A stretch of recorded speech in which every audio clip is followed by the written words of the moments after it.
স্বাগত যাচাই ভিত্তিক অনুষ্ঠান ফ্যাক্ট স্ক্যানারে, যেখানে আমরা সোশ্যাল মিডিয়া ও অনলাইনে ভাইরাল হওয়া দাবিগুলো যাচাই করে থাকি। পুরো সময় জুড়ে আপনাদের সাথে আছি আমি করবী তৃষা। আজকের পর্বে থাকছে দুটি আলোচিত দাবির বিশ্লেষণ। বাংলাদেশে এক নারীকে ঝাড়ু দিয়ে পেটানোর ভিডিও এবং চট্টগ্রামের পাহাড়ে মিলিটারি পোশাক পরে অস্ত্র হাতে প্রবেশ করছে। চলুন দেখে নেওয়া যাক কিভাবে ছড়ালো এসব গুজব। যাচাই করে তথ্য, খুঁজি সত্য।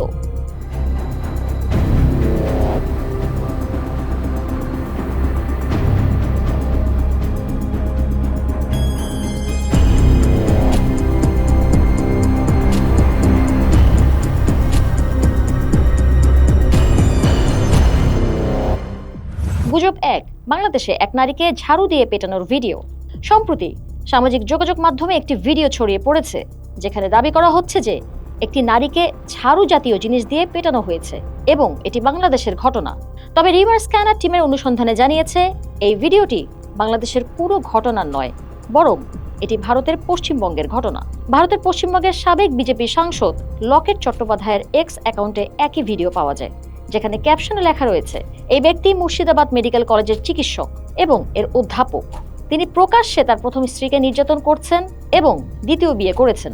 এছাড়া দ্য ফ্রি প্রেস জার্নাল এর ওয়েবসাইটে 30 এপ্রিল প্রকাশিত একটি প্রতিবেদনে লকেট চট্টোপাধ্যায়ের এক্স অ্যাকাউন্টের বরাত দিয়ে ভিডিওটি শেয়ার করা হয়েছে। প্রতিবেদনটিতে একটি ফেসবুক স্ক্রিনশটও উল্লেখ করা হয়েছে, যেখানে অভিযুক্ত কথিত ডক্টর ইয়ারের একটি স্বীকারোক্তি পাওয়া যায় যে নারীটি তার স্ত্রী এবং ঘটনাটি 12ই মার্চ ঘটেছে। অতএব ভারতের পশ্চিমবঙ্গের ভিডিওটি বাংলাদেশের নারী পেটানোর ভিডিও দাবিতে ছড়ানো হয়েছে, যা সম্পূর্ণ মিথ্যা। গুজব দুই, চট্টগ্রামে পাহাড়ে মিলিটারি পোশাক পরে অস্ত্র হাতে প্রবেশ করছে। সম্প্রতি সামাজিক যোগাযোগ মাধ্যমে একটি ভিডিও ছড়িয়ে পড়েছে, যেখানে দাবি করা হচ্ছে পার্বত্য চট্টগ্রামের সশস্ত্র গোষ্ঠীর কিছু সদস্য সামরিক পোশাক পরিহিত অবস্থায় দেখা যাচ্ছে।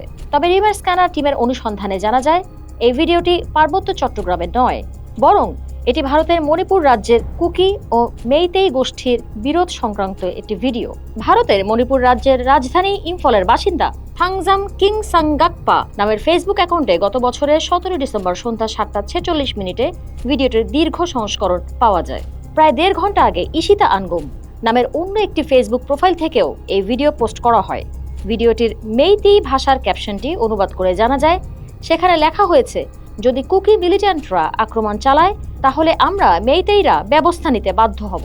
ইশিতা আনগুমের প্রোফাইল পর্যালোচনা করলে দেখা যায় সেখানে নিয়মিতভাবে মণিপুরের মেইতেই গোষ্ঠীর পক্ষে পোস্ট করা হয়। আন্তর্জাতিক মানবাধিকার সংস্থা IWGIA এর 2023 সালের প্রতিবেদন অনুযায়ী কুকি এবং মেইতেই গোষ্ঠীর মধ্যে সংঘাত শুরু হয় 3 মে 2023, যখন মেইতেইদের তফসিলি উপজাতি তালিকায় অন্তর্ভুক্তির প্রতিবাদে মণিপুরের বিভিন্ন জেলায় মিছিল হয়।